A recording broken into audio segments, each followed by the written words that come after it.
السلام علیکم. میں نے یہ سارا آپ نے جو مجھے ڈاکیومنٹ بھیجی میں نے اس کو سب کو پڑھا ہے. یہ نماز کے بعد جو دعا کرنا ہے، اچھا انہوں نے تو خیر ایگزیکٹلی وہ صحیح بات بتا دی ہے نا کہ یہ سننا نہیں ہے وغیرہ، اور انہوں نے کنڈیشن بھی بتا دی ہے. اس کو آئیے تھوڑے سے انڈرسٹینڈنگ کے لیول کے اوپر لے کے جاتے ہیں تو پھر آپ کو خود بھی پتہ چل جائے گا کہ آپ نے کیا کرنا ہے. ہوتا یہ ہے کہ اللہ کے رسول صلی اللہ علیہ وسلم نے فرمایا کہ نماز، فرض نماز کے بعد کی جو ہوتا ہے نا درود شریف پڑھنے کے بعد، وہ وقت ہے دعا کا، اور وہ قبولیت دعا کا وقت ہے. اور اس کے اندر اللہ کے رسول صلی اللہ علیہ وسلم نے ملایا ہے اس وقت کو بھی جو کہ سلام پھیرنے کے بعد جو ہم مصلی پہ بیٹھے بیٹھے اللہ سے دعا کرتے رہتے ہیں اس کو بھی شامل کر دیا ہے. اب اس کا طریقہ ہمارے ہاں ایک بن چکا ہے کہ ہر بندہ جو کیا کرتا ہے کہ نماز ختم کرتا ہے اور فوراً ہاتھ اٹھا کے دعا مانگتا ہے.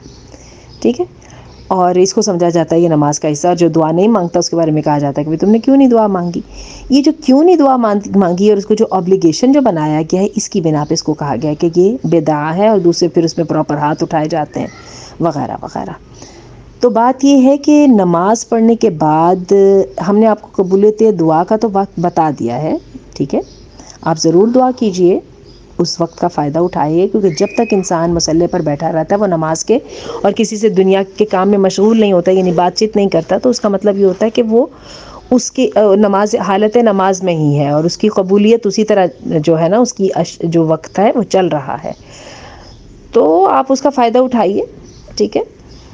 اچھا، لیکن یہ ہے کہ اس کو یہ مت سمجھیے کہ یہ نماز کا حصہ ہے، کیونکہ جہاں پہ آپ نے اس کو سمجھا یہ نماز کا حصہ ہے اور اس کو اسی طریقے سے کرنا ہے، وہ فوراً بدعت میں آ جائے گی. چونکہ اب ہمارے ہاں یہ چیز اتنی زیادہ پاپولر ہو چکی ہے کہ باقاعدہ جو نہیں کرتا اس کو سے کویسچن بھی کر لیا جاتا ہے. اسی لیے اس کو جو ہے نا لوگوں کو ضرورت پڑی کہ اس کو واضح کریں کہ یہ سننا نہیں ہے.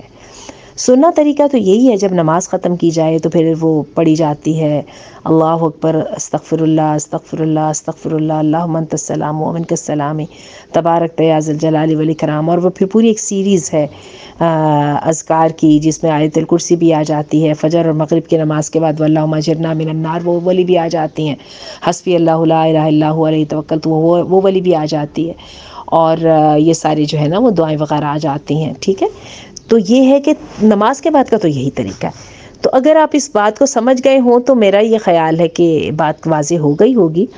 لیکن اس کا مطلب یہ ہے، اور اس کا یہ بھی طریقہ کیا جا سکتا ہے کہ آپ سلام پھیرنے سے پہلے جتنی دعائیں کرنی ہیں وہ کر لیں، اور نماز پڑھنے کے بعد آپ اپنی وہی تسبیح فاطمہ ہو گئی، یہ نمازوں کے بعد کے اذکار ہیں وہ والے کر لیں. تو باقی یہ ہے کہ اس کو سمجھنا کہ یہ نماز کا حصہ ہے، یہ ضروری ہے، تو یہ بات واقعی غلط ہے.